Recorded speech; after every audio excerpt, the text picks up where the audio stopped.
শ্রীকৃষ্ণের 56 ভোগের মধ্যে মোহনভোগ হচ্ছে অন্যতম ভোগ। আর এই মোহনভোগ কিভাবে তৈরি করা হয় বা কিভাবে রান্না করা হয় সেই রেসিপিটাই আজকে আপনাদের সাথে শেয়ার করব।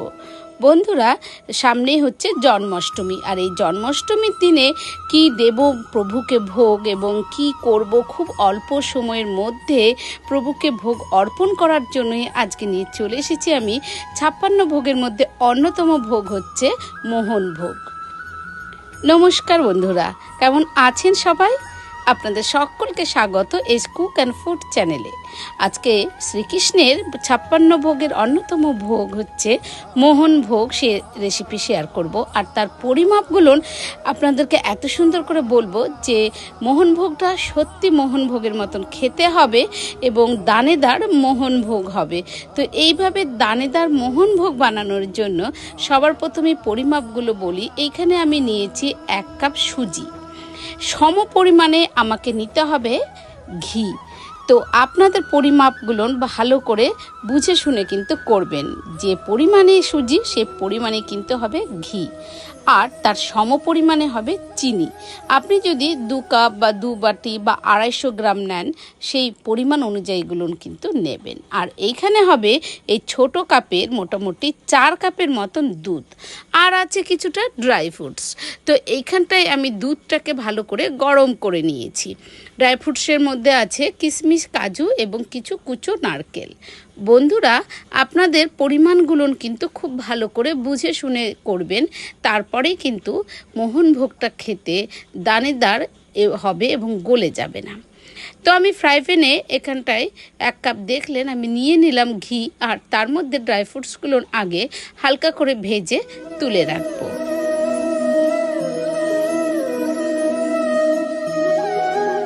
বন্ধুরা, আমার বলার বক্তব্যই হচ্ছে যে পরিমাপ যেন ঠিক থাকে। 250 গ্রাম যদি সুজি নেন বা 500 গ্রাম সুজি নেন, তাহলে সম পরিমাণে ঘি এবং সম পরিমাণে চিনি নিতে হবে, আর তার ডবল নিতে হবে দুধ। তো আমি ড্রাই ফ্রুটসগুলো তুলে নিয়ে এর মধ্যে দিয়ে দিলাম কিছুটা ছোট এলাচ, তারপরে দিয়ে দেবো সুজিটা আমি ততক্ষণ ধরে ভাজবো যতক্ষণ না সুজিটা লাল হয়ে যায়। তবে খেয়াল রাখবেন যেন পুড়ে না যায়। পোড়ার সম্ভাবনাটা খুব কম থাকবে, কারণ হচ্ছে যেহেতু সুজির থেকে কিন্তু ঘিয়ের পরিমাণটা বেশি। বন্ধুরা দেখবেন একটু পরে সুজি কিন্তু অনেকটাই টেনে নেবে, মানে ঘিটাকে। তো সেই জায়গাতে এসে ঘিটা কিন্তু মনে হচ্ছে যে অনেকটা কম যদি সেরকম মনে করেন তাহলে আপনারা এখানটা আরও সহযোগ করতে পারেন ঘি, কিন্তু এর কোনো প্রয়োজন হয় না।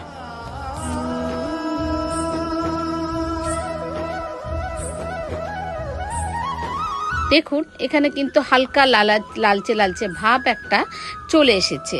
তো এইভাবে হালকা লালচে ভাব যখন আসবে তখন কিন্তু এর মধ্যে আপনি দুধটা সহযোগ করবেন, দুধটা দেবেন।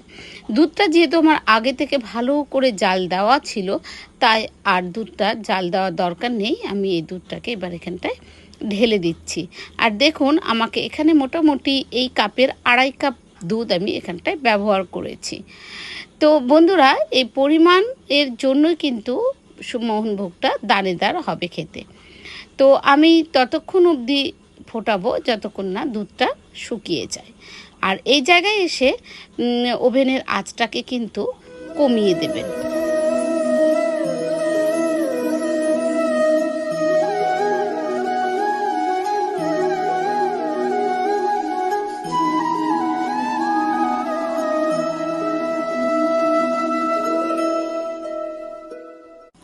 দেখুন এবার সুজির মধ্যে দুধটা শুকিয়ে এসেছে। দুধটা যখন পুরোপুরি শুকিয়ে যাবে তখন এখানটায় অ্যাড করে দেবেন চিনিটা।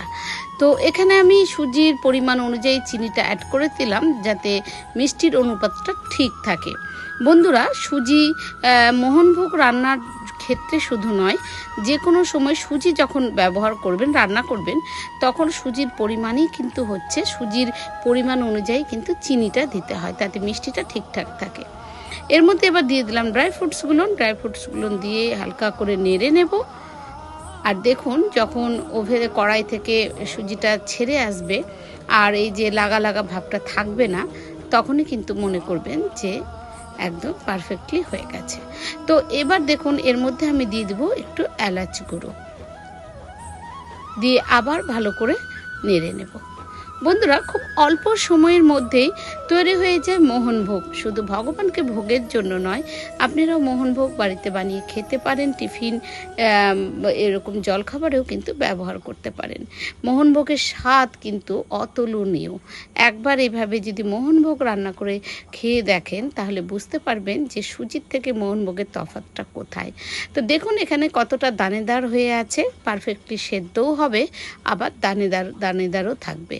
তো চলুন এইভাবে ভগবানকে একটা তুলসী পাতা দিয়ে পরিবেশন করুন আপনার মোহনভোগ। তো বন্ধুরা, এই জন্মাষ্টমীতে যদি কিছু নাও করতে পারেন, অতি সহজে একদম ঝটপট বানিয়ে ফেলুন সুজির মোহনভোগ, যা দানেদার আর খেতে হয় অত্যন্ত সুস্বাদু।